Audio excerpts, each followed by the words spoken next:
ओम नमः शिवाय। एक गांव में राम सिंह और पद्मा पति पत्नी रहते थे। कुछ समय बाद उनका बच्चा होने वाला था।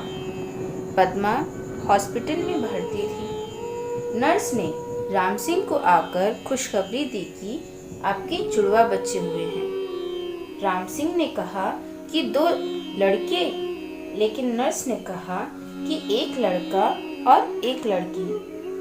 राम सिंह लड़का नहीं चाहता था, क्योंकि लड़की की शादी में होने वाले खर्च से वह डरता था। 2-4 दिन बाद राम सिंह अपनी पत्नी और बच्चों के साथ अपने घर पर आ गया। वह ज्यादातर लड़के को ही खिलाता था। पद्मा को यह बात पसंद नहीं थी। एक दिन राम सिंह अपनी पत्नी से बोला कि हम 2 बच्चों का खर्च नहीं उठा सकते। हमारी आर्थिक स्थिति अच्छी नहीं है।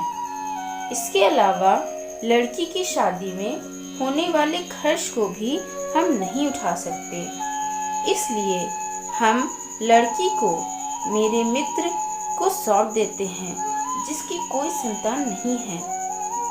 वह हमारी लड़की को हमसे भी अच्छे से पालेगा, क्योंकि वह बहुत अमीर है। पद्मा ने अपनी लड़की को देने से मना किया, लेकिन राम सिंह के कहने पर दुखी मन से उसने अपनी लड़की को राम सिंह को सौंप दिया। राम सिंह ने लड़की को अपने मित्र की बीवी को सौंप दिया। बच्चा पाकर वह बहुत खुश हुए। इसके बाद समय बीतता गया। राम सिंह अपने लड़के को अच्छे से पाल रहा था और उसकी हर इच्छा को पूरा करता था। लड़का जब 20 वर्ष का हुआ तो उसने राम सिंह से बाइक दिलाने की जिद की। राम सिंह ने अपनी बीवी के गहने बेचकर उसको बाइक दिला दी। कुछ समय बाद उसने अपने लड़के के लिए खेत बेचकर एक दुकान खुलवा दी, जिससे वह कुछ कमाने लगा। फिर कुछ समय बाद उसकी शादी भी करा दी। शादी के बाद राम सिंह के लड़के का व्यवहार बदल गया। वह अपने पिता से बोला, आप मेरे ससुराल वालों को ताना मत मारा करो। रोज रोज वह किसी बात पर अपने माँ बाप से झगड़ा करता था। एक दिन उसने राम सिंह और पद्मा दोनों को उन्हीं के घर से निकाल दिया। बहुत समझाने पर भी वह नहीं माना। राम सिंह और उसकी पत्नी एक मंदिर में गए।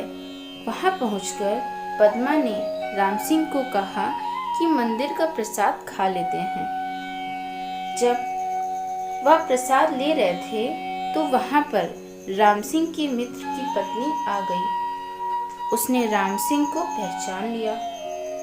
उसने अपनी उसी बेटी से राम सिंह को मिलवाते हुए बताया कि यह वही है जिसको आपने 25 वर्ष पहले हमको सौंपा था।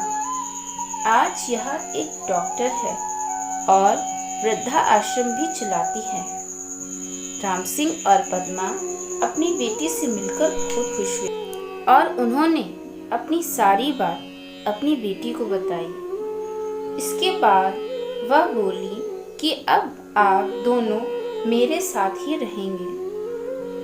इस कहानी से हमें यह सीख मिलती है कि हमें कभी भी लड़के लड़की में भेदभाव नहीं करना चाहिए। दोनों को समान मानना चाहिए। ओम नमः शिवाय। धन्यवाद।